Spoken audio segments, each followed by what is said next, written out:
everyone. Welcome to the Cartus webinar for Training and Rotational Moves Supporting Key Talent. I'm Morgan Snap, Director of Strategic Solutions at Cartus, and I'll be the moderator for the next hour. In today's session, we are going to be looking at how evolving training and rotational move policies support companies when it comes to their recruitment and advancement opportunities. I'd like to run through a couple of housekeeping items before we get started. This webinar is being recorded, and we will make it available to you after the session. All attendees will be in listen-only mode for the first part of today's discussion, and then we'll be opening it up to the audience to encourage a roundtable discussion towards the end. Feel free to share your pain points and solutions when it comes to training and rotational moves, because we'd love to hear from you. All right, let's dive in and meet our panel for today.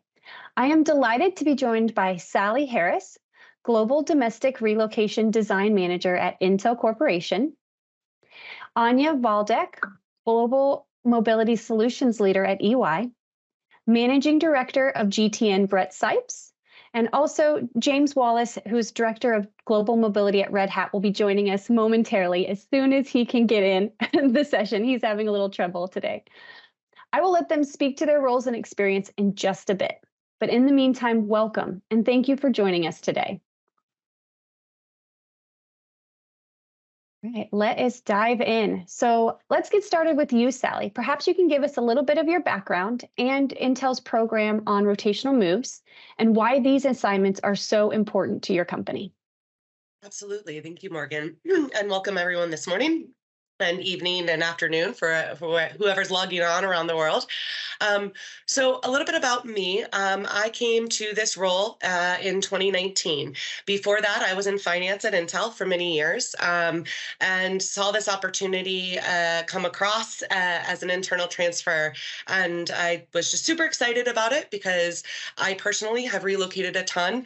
I was an expat as a child with my father and working for the U.S. Air Force in Peru. And then my father was an expat later in life. So when I saw this opportunity, I just got really excited. Now moving forward into why rotational or training moves are so important for Intel. Well, historically, we have done a ton of what we actually call tech transfer moves. And largely they've been point A to B back to A. And this has been global. And historically, they've been longer term moves because the technology took longer to develop. Well, as we've seen, and I think we all realize, right, technology is just happening faster and changing so much faster. And so as we look forward, we are seeing more movement as our company is growing and expanding globally. And so these moves for technology transfer and more rotational type moves are really starting to be a really important aspect of our business. And so we're very excited to be here today to learn from this group and hear what you guys have to say. Awesome. Anya, what about EY? What benefits do the training and development moves bring to your company, and what do those rotational moves look like? Oh, I think you're on mute. Apologies. Yes, I think training development is of utmost importance for us as a professional service firm. So we actually have developmental programs where people are identified to actually go, and then we sponsor them to go as well. And that is approximately 25% of our overall a program is what we call programmatic. So where it's particular target groups that are being picked up and actually mobilized to get this international experience, because our clients want to have that global footprint, the global experience, and really getting all the advice out of one hand with a global view. So we are really proud of our programs, and I'm not talking about the mobility program in itself. We call mobility programs those developmental programs. So they get nominated. This is the biggest program, is probably our Mobility for You program that we have been running for the last 2 years. Previous programs before that, where people can be nominated by their counselors and then placed in a country where it makes sense from a business and personal perspective. So very important for us as the development of our people is to us. And I've been in the space at EY for a really long time. I've joined EY back in 2006, and my passion is mobility. I'm a true blood mobility professional. I came by it very accidentally, but I've enjoyed it ever since, because it's never a dull moment, always something new going on. That's for sure. Thank you. Brett, let's bring you in. What tax implications does a company need to consider when using these types of moves as part of their talent mobility strategy? Yeah, thanks, Morgan. And hello, everyone. I'm Brett Sipes, and I've been in mobility taxes for over 25 years now, nearly 17 here at GTN and over 8 years with 2 of the big 4 firms. So in regard to the tax implications for training and rotational programs, I'll start with a warning and a caveat. So the warning is that these types of arrangements can actually have some very complicated tax issues, and maybe surprisingly, even much more complicated than, say, your traditional long-term assignees or permanent moves. The caveat is that I'll just recognize that there's often companies out there with these types of programs that are really looking to minimize and streamline their costs. And so they may not necessarily want to incur all the costs involved with trying to figure out what the correct tax answer is, or paying the full amount of taxes. But just to clarify for today's discussion, my comments will certainly be more addressed at the crowd that is concerned about compliance. Obviously, as a tax professional, I cannot recommend non-compliance. So with that said, 3 key tax issues to consider for training and rotational moves. The first area of concern is the taxability of any sort of travel expense reimbursements that you might provide, such as lodging, meals, per diems, anything like that beyond their base compensation. So in the US, a key factor is if the total programs are going to last more than a year, then there's likely going to be some additional tax costs associated with that. If you have programs that are outside the US, then of course different rules are going to apply there. The second area of concern is in regard to the taxability where the employee is going to. So if we're looking at people that are moving about within the US, then most likely there are going to be additional state tax implications for both the employee and the employer. If these individuals are taking rotational programs to other countries, it is possible, many times these situations are, say, less than 6 months. Certainly could be possible that treaty relief could apply, but I will caveat that and say that often that treaty relief can be more complicated than if this were, say, a single 5-month assignment. So the whole rotational program can really make the treaty relief a little more complicated. And then finally, the third key area of concern is the trailing obligations that might arise when you have one of these programs. So that trailing obligation first starts with, where is this person from? If they take 3 or 4 different rotations, do they really break their state residency if they're, say, in the US in a certain state? Oftentimes they may not. And then as they go along the way, each spot that they stay at for a certain period of time, if they're generating taxes in those locations, and then if they eventually get a bonus or have equity income, that bonus and equity income may be sourced back to each of the spots where they were located at. So it can really add a lot of complexity to the overall process. So there's certainly a lot more to unpack with that, but I'll leave it at that for now, and then we'll see what kind of questions we get when we get to the Q&A, and then I can certainly dive into some of the tax issues a little deeper then. Morgan? Morgan, yeah. I'm on mute. Sorry.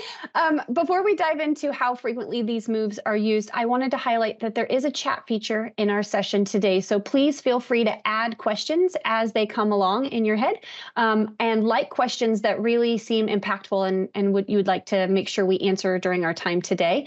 And we'll dive back in. So Sally, are these types of moves becoming more frequently used with Intel, and why? Absolutely, yes. And it's a combination of things. What I alluded to earlier is that technology is faster, it changes faster, and so therefore we are constantly having to develop new technologies or ramp new technologies into our high volume factories around the world. But beyond that, we also are, as I'm sure many people have heard the news, right? We are expanding globally. We have a new greenfield build in Ohio, and one in the works in Magdeburg, Germany, as well as some potentially other expansions globally as well. But those are the first two big name ones. And with those greenfield builds, there's a big need to ramp those factories as soon as they're built. But we need to have the talent trained. And so therefore, we're going to have to train a bulk of that talent elsewhere, and then land them in those new locations. And so that's what we're really seeing on the horizon for our business. And how do we do that? What's the effective way to get them trained, but also in the most cost-effective but employee-centric way? So it's really blending all of those aspects. And yeah, without a doubt, much more frequent, and we are seeing that in the horizon into the far future. Anya, as we've heard from Sally, Intel is using these moves more frequently. Is that the case for you at EY? And if so, why do you think that is? I think it's been an industry trend that short-term assignments, because we're talking about short-term assignments at the end of the day when we're talking rotational moves, right, have been becoming more popular probably over the past decade. So if you look at, benchmark survey studies, it was always that the short-term assignment actually grew, probably until the pandemic. I think we're still trying to get back to pre-pandemic levels from an overall mobility perspective, because a lot of mobility was stopped. So if I look at the 10-year trend, I'm not quite sure that in 23 we're growing compared to pre-pandemic, but absolutely, compared to the last couple of years, everything's growing, long-term, short-term, and so on. I think the pandemic will probably still leave its print on the overall portfolio of mobility assignments. We had a lot of this discussion about hybrid work and stuff like that. And I think if people were really happy to get out of the pandemic and get moving again. So we had a huge interest from our people. So when we put this Mobility for You program out, since we put that out, we've had 250,000 hits on our site. And so that's quite massive, and it's actually 65,000 unique users. So people come back. So the interest is absolutely there, but we will see, particularly from a business perspective as well as from an international experience perspective, we've all kind of gotten so used to working virtually, over the phone, everything that we thought was only possible in person. We're trying now what actually really needs to have this physical component to it versus not. So I'm not talking about EY in particular, but I think there are just some mega trends going on that will impact everybody. But we can say that short-term assignments or short-term rotational assignments are a favorite. From a people perspective, people love that, but particularly the more junior, to be able to go for 3 months, 6 months, 9 months, for this shorter period of time to somewhere to actually get an experience, to look at something different. But having said that, our people are also interested in moving, more midterm, longer term as well. So the interest in mobility is still very high. And Anya, you had mentioned that short-term assignments are what EY is primarily using. How long in duration?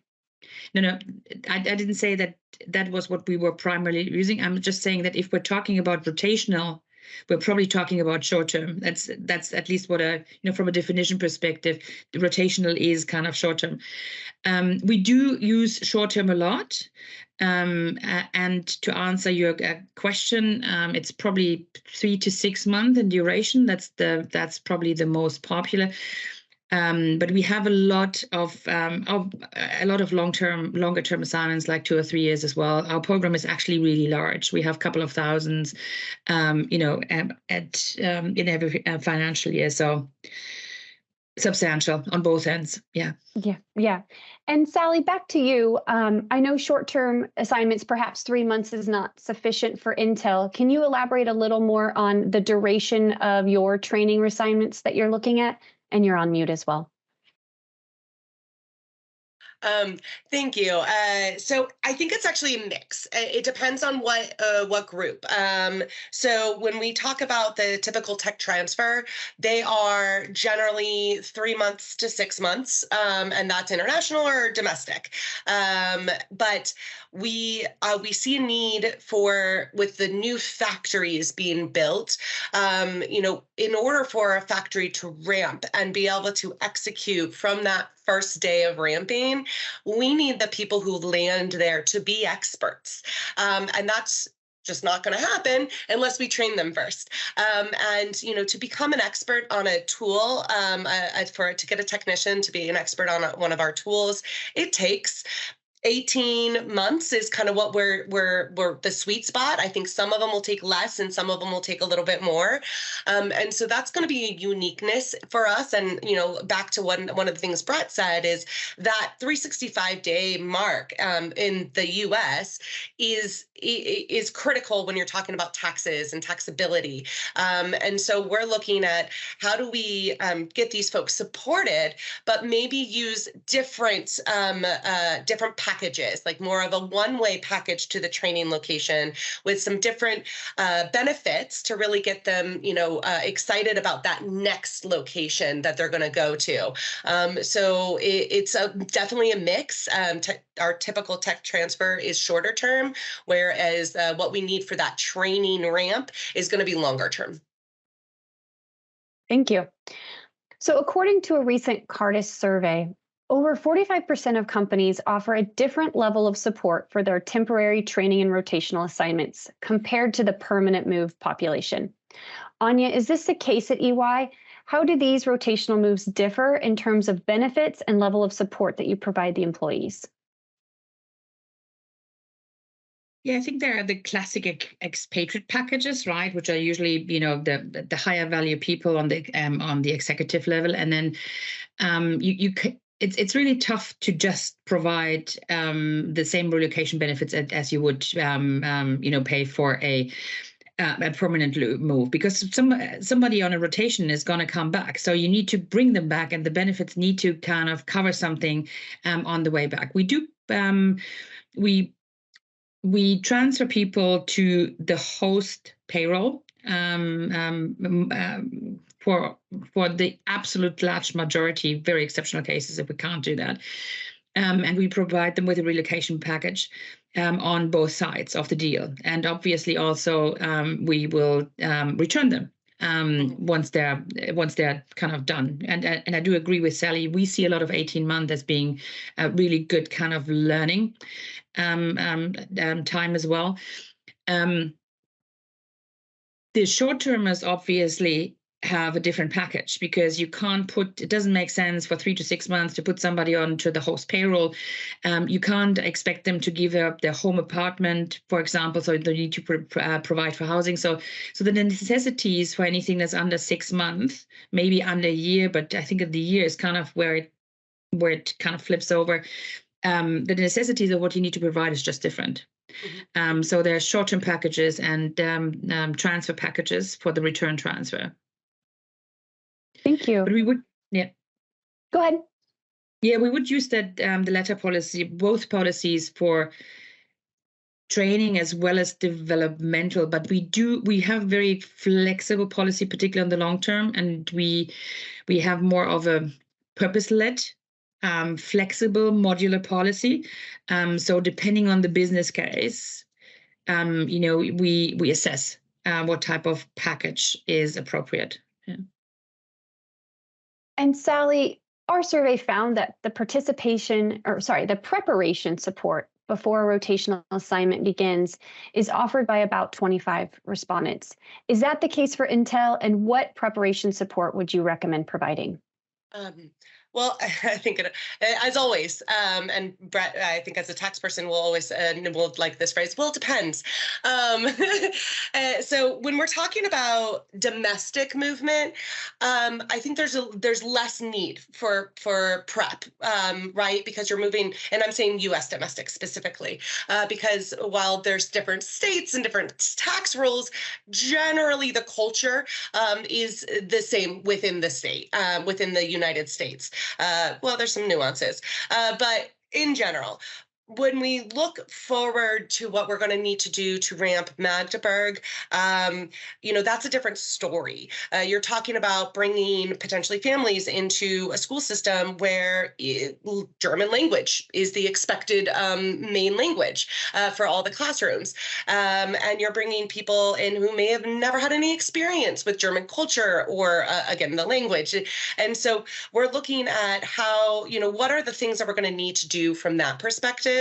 And we definitely do some cultural training when we do have those international moves, because we do move, we have big group moves from Malaysia to the United States, and that's a vastly different culture, and vice versa. And so we do offer some cultural training as a prep for these groups. But then specifically when we're thinking about Germany, we're really thinking about that German language aspect, especially as we're going to be moving permanently, families in there, and they're going to need to have their children learn that language in order to be successful in the school system.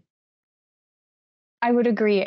Cartus has definitely seen an uptick in both language and cultural training being applied as families are beginning the process of preparing to move, especially for international or change of culture type situations. It is critically important that they land feeling comfortable enough to start navigating. Not landing without any information is a little bit more stress inducing than we want our employees to feel.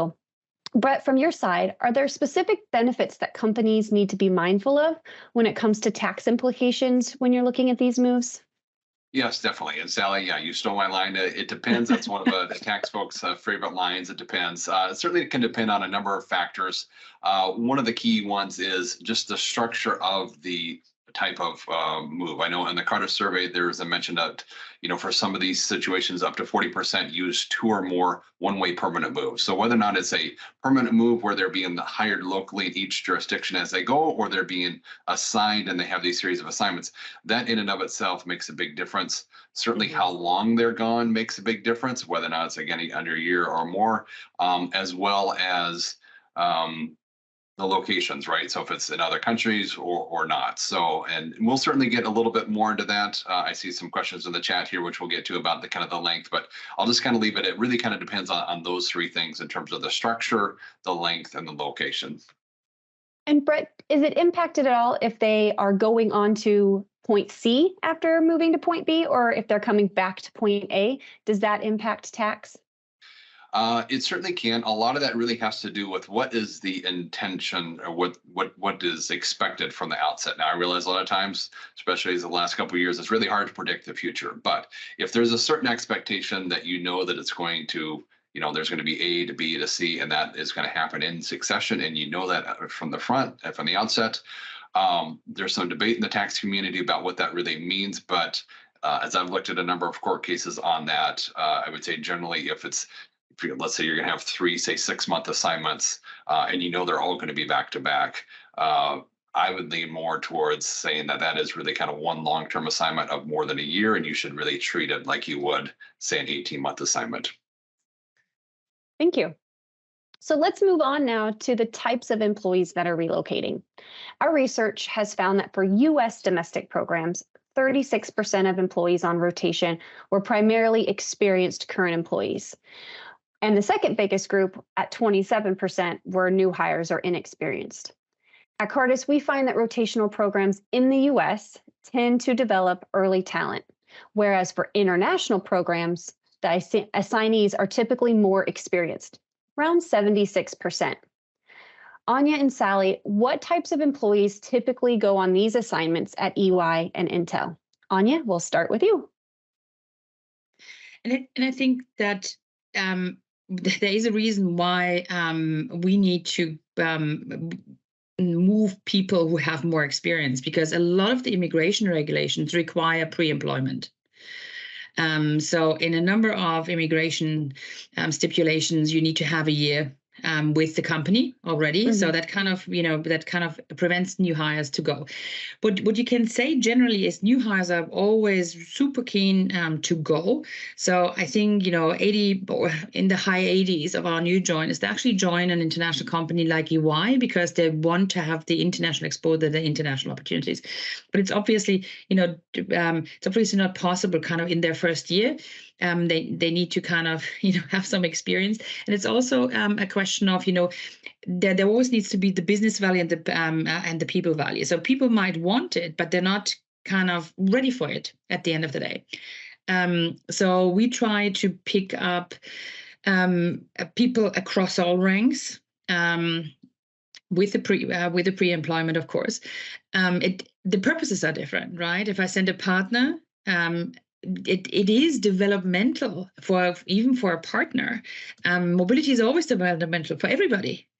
But the purpose would probably not be developmental. The effect would still be developmental, but that would not be the primary purpose. So we do send our kind of more mature junior resources, if that makes sense. I know it's a bit of an oxymoron, more mature junior, but I think those are the ones that really want to go, and that where the push is towards those training programs in particular. And Sally, from the Intel perspective, you have two different populations. One, which is not ramping up these new plants that you're opening, and then this other population that is designed to fill those roles. Can you elaborate on the different strategies for the different groups? Yeah, and I think it goes back to the purpose again. With our existing employee base, we still have that tech transfer, right? Because we develop technology in one location and then we high volume manufacture it in another location. And we have technology nodes, different technology nodes at all of our factories, right? And so we're constantly having to do this technology transfer where we'll send, 500 people from Malaysia to New Mexico to learn the technology and then bring it back to New Mexico while we're sending some people bring it back to Malaysia while we're sending some people from New Mexico to help tool install and get the fab ready for that group of people. So those are going to be generally that historic, that traditional employee base are going to be generally more experienced. And in fact, we want people who go on those assignments to have at least 2 years of experience because it is pretty intense, right? You are learning a new technology. You have to bring that and ramp it back in your new factory, and you have to be successful. So we want a little bit more experience. But when we look forward to those ramping, absolutely, we're going to be talking about a lot of new people, new talent, because we just aren't going to be able to seed the factories with our existing talent. It's not enough.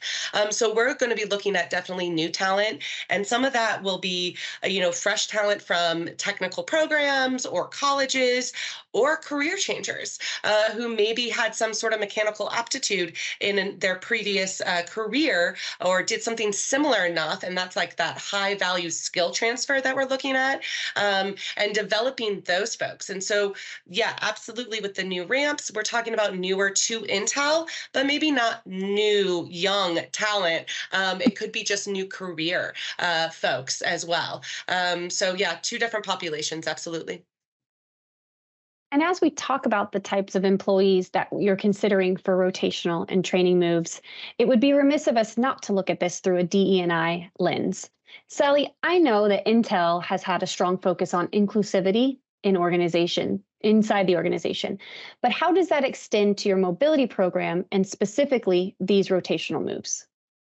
Oof, absolutely. I think my colleague and I, who owns the international designs, we're always trying to think of our policies through that lens. And so whether that's just the language we use in the policies, making sure that it's very, inclusive from the use of the word spouse or partner instead of wife or husband. We also allow entire family units. So you don't have to, if you live with your aunt and they're moving with you, they're part of your family and we're going to help you. And so we think of entire family units as they're moving. We also family is incredibly important at Intel, and it always has been. So one of the things that is unique about us is we do allow families on short-term assignments. And so that's something that we, again, I think is that DE&I focus. It's a different way, or it's about that family unit. But again, your spouse or partner, or, if they can move with you, we will also support you. So that's one area. And then as we look to our new factories, we have some really audacious goals in the DE&I space. And one of those goals is that we staff our new Ohio factory with 50% females. And that isn't just from a DE&I perspective. That is because the talent we need, there's just not enough males to fill the talent, right? We also need women in this space, and we need women to be part of the STEM education pipeline. So we are partnering with our talent teams on what it is, how they're going to source and build those pipelines, and then also trying to understand maybe how can we build more flexibility into our policies so that any employee can choose or flex their benefits that suits them, no matter who they are, because we can't build employees are not a monolith. No matter who you are, two people can look exactly the same on paper, but have very unique, different needs. So we're looking to build more of that flexibility, and all the way down to that language to make sure we're capturing as best we can the plethora and the uniquenesses of our employee bases.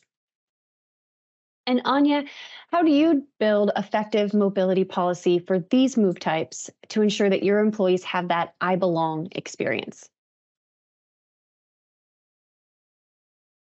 Our policies are modular and very flexible, and so I would always explain it that the vertical policy, as in which package we look at primarily, is the business purpose. But we do have a horizontal kind of a line item perspective as well, where we can flex on an individual level, upwards to accommodate for family.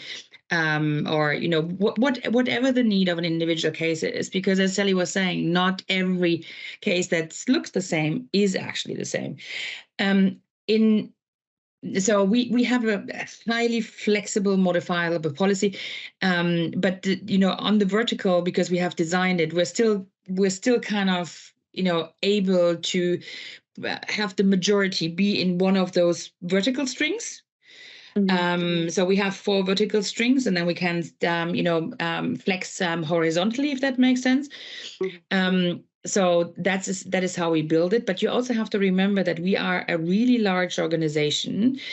We have 1,700 unique combinations per year from city to city.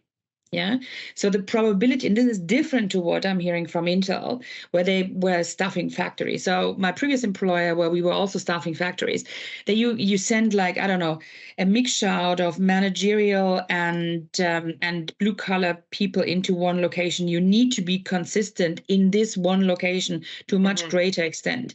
But we statistically do not send the same rank, the same kind of service line, the same job. Basically, we have very few locations where we have truly comparable groups of assignees, because we have such a unique situation from a demographic perspective. And we also have 80% of our population are millennials, so the 26 to 41.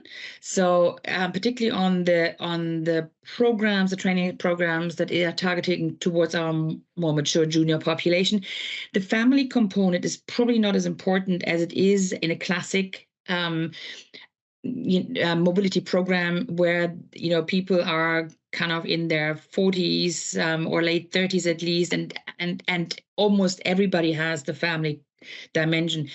We do not have everybody with the family dimension. We do have spouses where we're super flexible on spouses, partners, whatever. That we are super flexible on, inclusive, to use the right word. Sorry. And we also have, we target females. We have almost 40% of our actual assignments being female, which is a really good number compared to what you can see out there in the industry, which is also helped by the fact that, in our general population, it's 50-50. So, the one always impacts the other. If you only have 10% females in the general population, then you can't, have a large female representation in the expatriate population. And I'm going to jump to the chat because there is a question here that relates to what we're talking about. The question is, what core benefits for the different assignment types, short-term, long-term, and permanent moves, do Intel and EY consider to be core? Like what is a must-have and what is a flexible option? So Sally, I'll start with you. Ooh, well, it again depends if it's short-term, long-term, or permanent. So very different. Ultimately for all of them though, like the core is going to be, we've got to get them there. We've got to get them back if they're coming back or if they're moving on to the next location. So obviously en route travel, return travel, any kind of immigration support, always tax gross up support.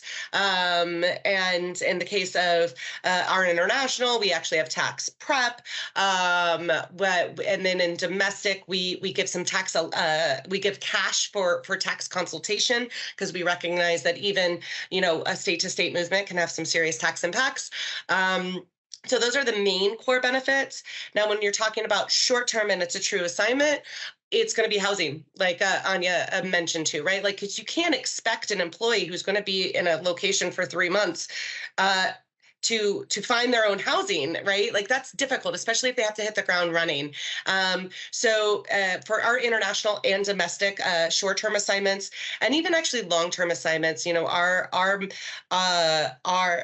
our methodology or our perspective has always been, we're going to provide housing because we want our employees to hit the ground running the second they land in their new location. We don't want them to have to worry about finding housing or setting up the rent if they're going into a new country, right? There's different country laws and rules on how you pay things and where you pay things. We don't want our employees to have to think about that. So that's one piece that's absolutely core when we talk about assignments. When it comes to permanent, it's those other ones that I mentioned. And then we have obviously a few others, but we're trying to build in those flexible dials for the manager, but also for the employee themselves, where they can maybe trade out a temp housing on a permanent move for cash instead if they really feel that they need the cash and they don't need 30 days of temp housing. Those are more the flexible type items that we have. So I think I summarized it well. Anya?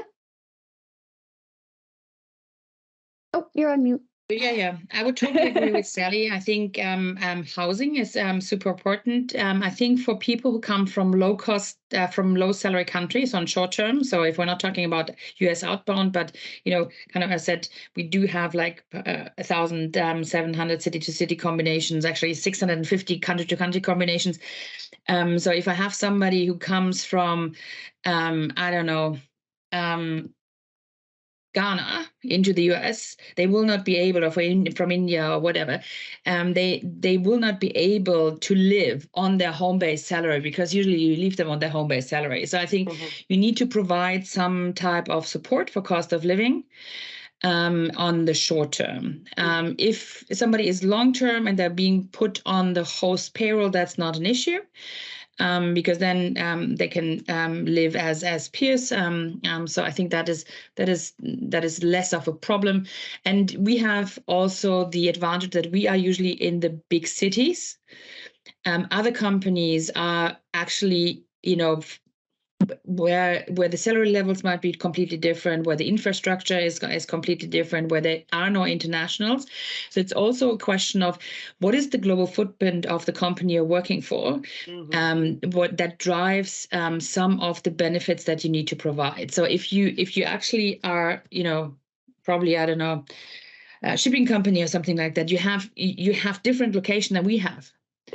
And in Magdeburg, there might not be an international school. While where I don't know, but it's funny. Magdeburg is kind of an hour from where I live. I think it's 2 hours from Munich. It's a distance. I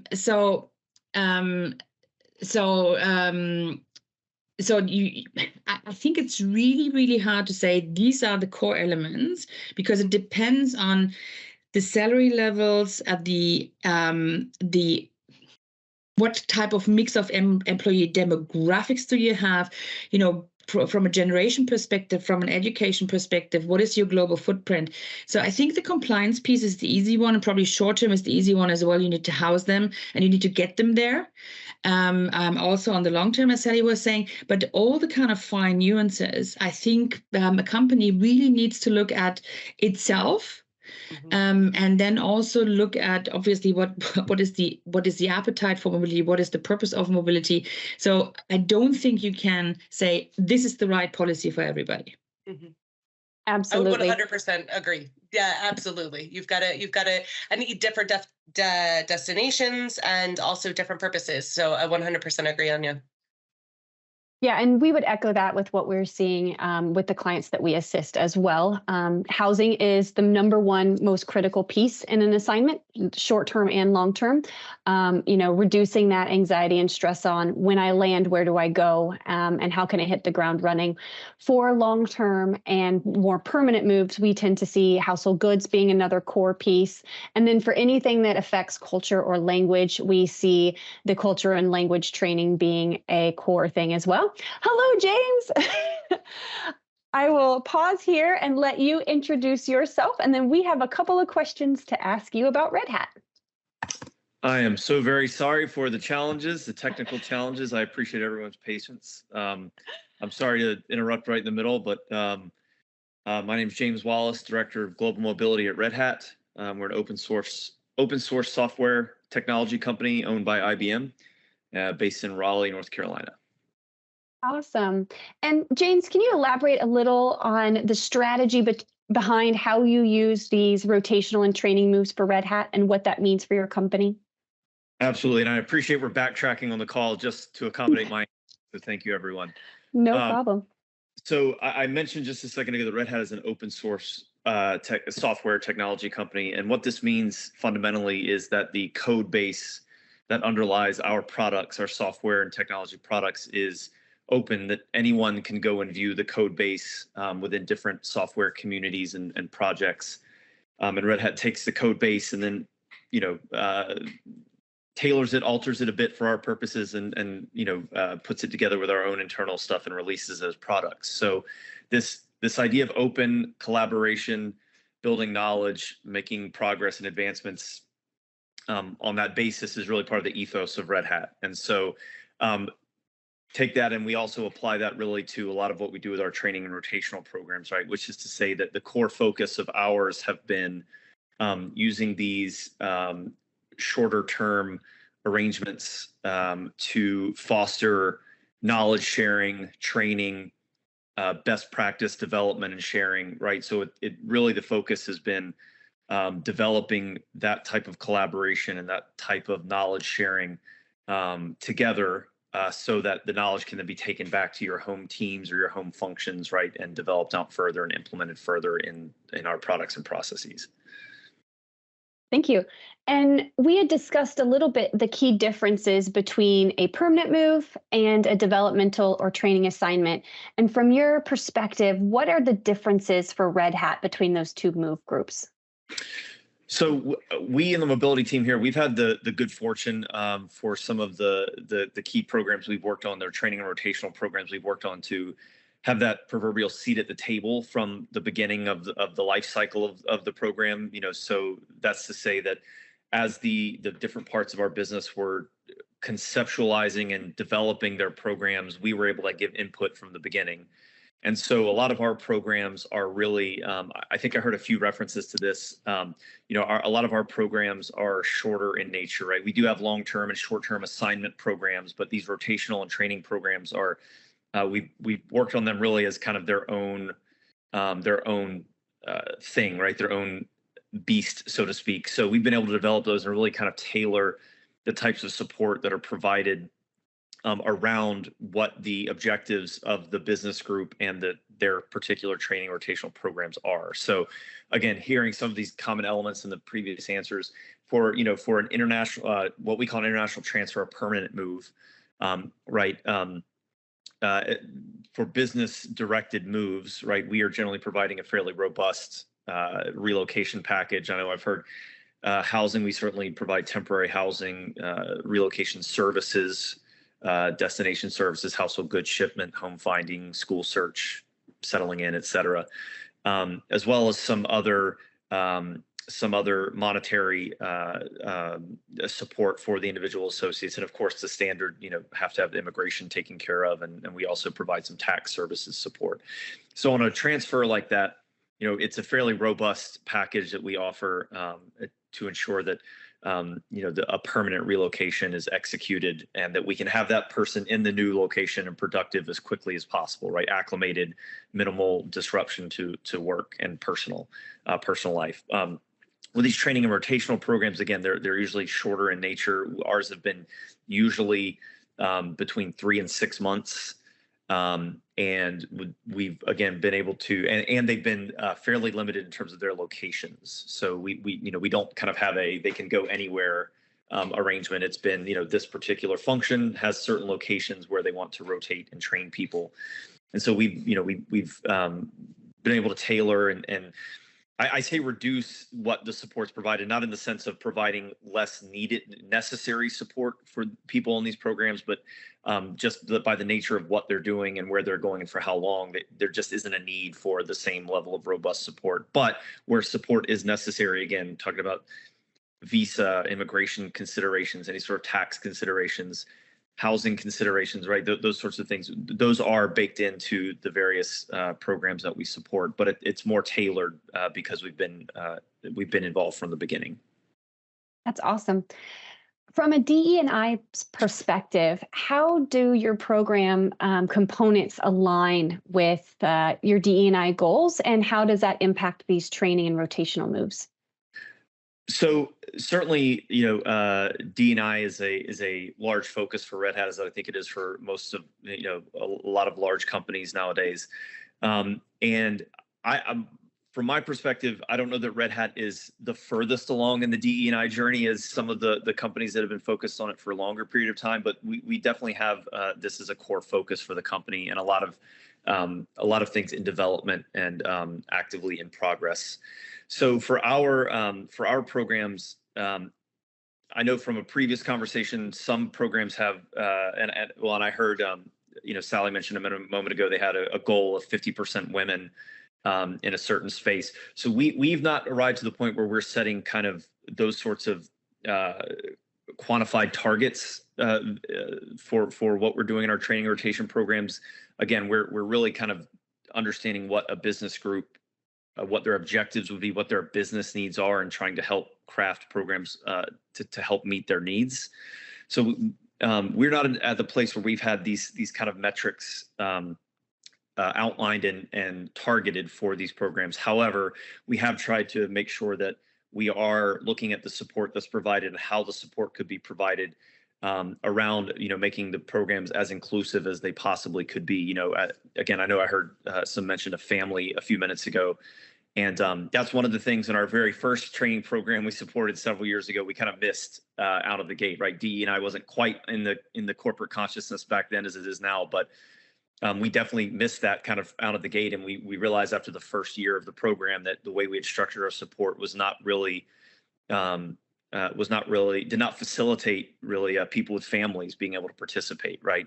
Or certainly not in the longer programs. So it is something we bring into all of those discussions now to ensure we are trying to design things with those elements in mind, and certainly trying to make sure we're setting up support in a way that enables inclusivity as much as possible. Awesome. So I'm going to pause here and want to turn it over to the larger group. If you have something that you would like to share or ask our panel, you can either unmute yourself and come on camera if you're comfortable and ask the question, or you can do it via the chat function. If you see a question in the chat that you really want answered, feel free to like it so that it bumps up on our list. But to the overall group, what challenges have you come across? Are there any best practices you want to share or a top tip that really made a difference in managing these moves? All right, I'm starting to see some things come through the chat. So Brett, first question is for you. I assume it has to do with tax. What are the tax benefits with having a training and development move run for 12 months or less? Sure, yeah. So I think that's focused really kind of on US ones, although it certainly applies in many other countries as well, too. And so let me clarify, too, there's a difference between an assignment versus a permanent move. So assignment, as Anya was talking about, where you're on a kind of a home-based package and then you go out. And so the simplest way to kind of start with that, I think almost everyone on this call has probably been on a business trip where you've gone, spent a night or two at a hotel. The company pays for that. That's obviously not taxable income to you. So then the question is, well, how long can you continue that practice? And in the US has this concept of a 1 year. I think Canada has 2 years. Other countries have different concepts of how long can you kind of continue this pattern of doing this. And in the US in particular, the rules are pretty generous in terms of what you can provide. In fact, I would say the IRS rules regarding this are actually more generous than what most companies are willing to pay for short-term benefits. And so in that type of scenario, you can pretty much pay any sort of housing, even rental car if you need to, whatever it is. As long as it's up to 1 year in length, then pretty much all those extra assignment benefits, if you will, can essentially all be provided tax-free. So that's kind of a summary of kind of how that 12-month rule works. If it goes longer than that, then frankly, everything is taxable. Or if it's a permanent move, then unfortunately, you really don't get those benefits. It really has to be an assignment type scenario. Awesome. Thank you. I'm sure there will be lots of other tax questions in particular. I want to let everyone know that we are creating a corporate-only private LinkedIn group for everyone who is attending to join. Brett will be a part of that as well. So if you have specific questions, you're able to connect with him through that. We have a couple questions that are popping up around per diems and cost of living. I know, Anya, you had mentioned that from a lower cost of living going to a higher cost of living, you do provide that level of support for either a COLA payment or a per diem. Are you also providing those types of services or support in neutral cost of living comparisons or in reverse where they're going from high to low? It depends on what purpose the assignment has. So if it's kind of a business led, we currently do not differentiate. If it's more talent led, we neutral would get less of a cost of living adjustment than a purpose led, business led purpose. Yeah. And Sally, from your perspective, how does Intel view COLAs or per diems? It's a great question. It's actually been a huge discussion point lately for us.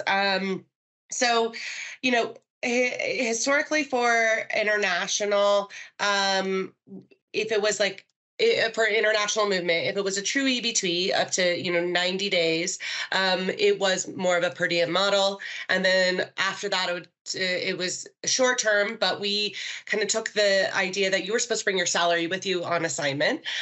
So we did do a COLA.